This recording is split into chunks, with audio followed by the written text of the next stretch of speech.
everybody, welcome to our third lecture, that is method of substitution or change of variables. So let's suppose we have a function, integration function f of h of x, wherein h of x is an independent function and f of h of x is also a function.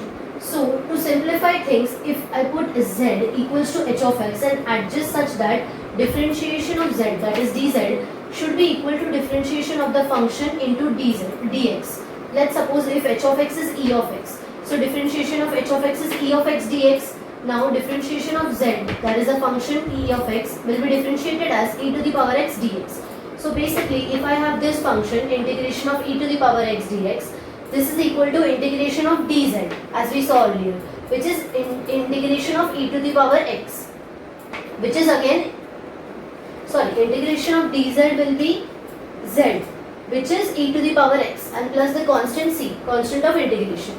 Now let's take an example. Generally the method of substitution is used when the integration function is a huge polynomial. So instead of following number of steps, we cut short it, or let's say simplify the problem, make it less complicated. So here in this question, if I put 2x plus 3 as t, and if I differentiate, so this is a constant, differentiation will be 0, the differentiation of 2x will be 2 dx and differentiation of t will be dt. So basically dx equals to dt by 2. Now integration 2x plus 3 is replaced by t, so t to the power 7, and dx is replaced by dt by 2. Now this 1 by 2 will come outside as it's the constant, so t to the power 7 dt, and this we saw earlier with the help of the formula integration of x to the power n is equal to x to the power n plus 1 divided by n plus 1 plus c, that t to the power 7's integration will be 7 plus 1, that is 8, divided by 7 plus 1, that is 8, and 1 by 2 constant. So this t, then finally for the answer we substitute t back again. So t was earlier 2x plus 3, we substitute it here, so it is 2x plus 3 to the power 8 by 16. That's how we simplify the problem. Let's see another problem. So integration of x cube divided by x square plus 1 to the power cube.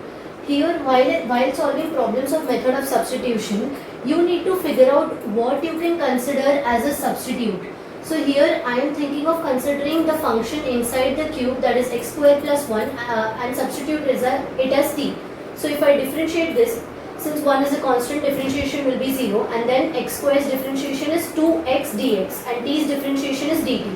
Now the catch here is that what about the x cube here in the numerator? So what I did is, if I split x cube can be written as x square multiplied by x. So I splitted this, and I could see x dx is a function, right? So if I have to substitute this as t, so this will be t cube, and then x dx will act as dt by 2, and this x square will act as t minus 1, because x square plus 1 is t, so x square will be t minus 1. That's how you simplify a problem. After that, now I will have to defer the formula. So this will be 1 by 2 will come outside, bracket integration of t divided by t cube, that is 1 by t square, and here minus 1 by t cube dt. Now this is very simple. We saw earlier that integration of x to the power n is x to the power n plus 1 divided by n plus 1. So t to the power minus 2 will give me t to the power minus 2 plus 1, that is minus 1, divided by minus 2 plus 1, that is minus 1, and t to the power minus 3 will give me t to the power of minus 3 plus 1, that is minus 2, and minus 3 plus 1 in the denominator, that is minus 2. Now the catch here, this will be the final second final answer, that is minus 1 by 2t, t will come to the denominator, and here minus minus plus 1 by 2 into 2 4, and 1 by t square. Now what we do while we solving questions in a hurry, that we will search this as the answer. This is not the answer, you still have to substitute t, which is x square plus 1. So remember always to substitute any variable. You can take t or m or p, any variable here. So remember to substitute this variable again, and then the final answer will be in terms of x. So this is 1 by 4 x square plus 1 whole square minus 1 by 2 x square plus 1. Series, the next subtopic is important formulae. There are 8 important formulae which I am going to derive. The importance of derivation is that you can always remember the problem solving trick. So let's start. The first formula is integration of d of x divided by x square minus a square. Now the trick involved here is I have to create some constant in the numerator and then divide the constant in the denominator, so that the final formula is retained. So I know, since a square minus b square equals to a minus b in bracket a plus b, this can also be written as x minus a in bracket x plus a. Now if I take x plus a and subtract x minus a, then x and x gets cancelled and 2a is remained.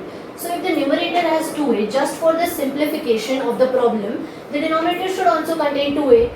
Now I divided it by 2, and then if I take this and separate the integration, so if I take x plus a divided by x minus a, x plus a, x plus a, x plus a gets cancelled and we have x minus a.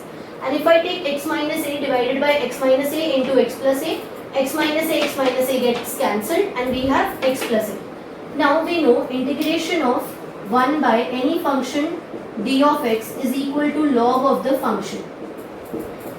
Applying this formula here, we get integration of 1 by x minus a equals to log of x minus a, and integration of 1 by x plus a is log x plus a. Now we know log of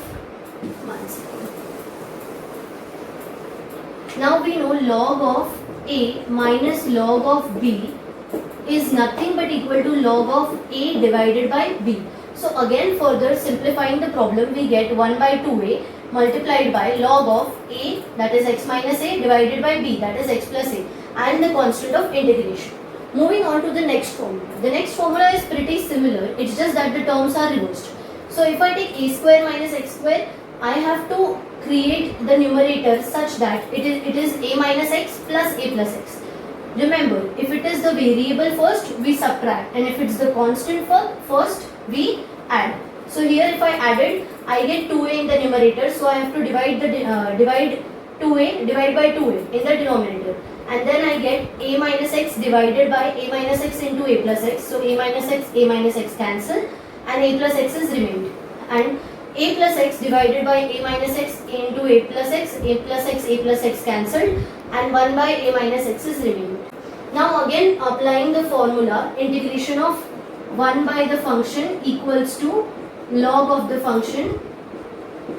I get log of the function a plus x and log of the function a minus x, and again applying this formula, log of a minus log of b is log of a divided by b, that is a plus x divided by a minus x plus the constant of integration. An easy trick to remember this formula is, if in the denominator we have constant first, then in the answer we will have subtraction of the variable minus the constant and then divide.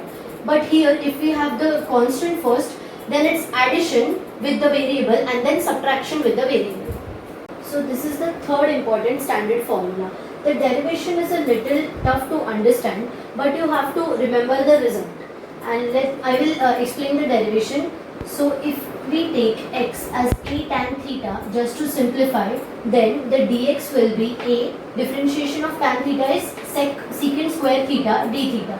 Then integration dx will be a secant square theta d theta, and here integration of x, if we put up x as a tan theta, so a tan theta square plus of a square. The identity used here is 1 plus tan square theta equals to sec square theta. This is the identity. Now integration of a sec square theta d theta divided by root a square is common, in bracket 1 plus tan square theta. 1 plus tan square theta can be replaced by secant square theta.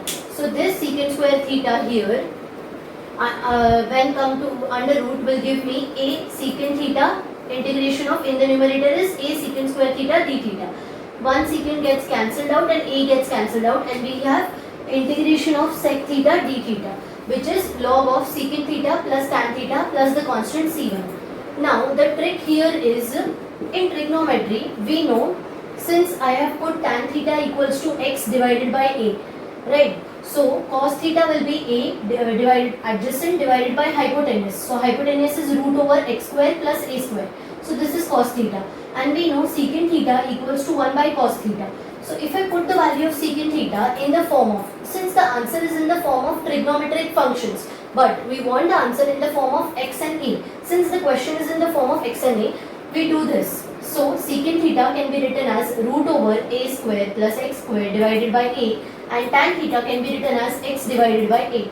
Now if I take a in common, the numerator has x plus root over a square plus x square, and the denominator has a plus the constant secant. Now we all know log of a divided by b will equal to log of a minus log of b. So this will be equal to log of this entire numerator minus log of a. We know log of a is a constant term. So if I add both of this constant and make it as c directly, then the answer is log of, then the answer for this integration is log in bracket mod x plus root over x square plus a square plus of c, the constant of integration.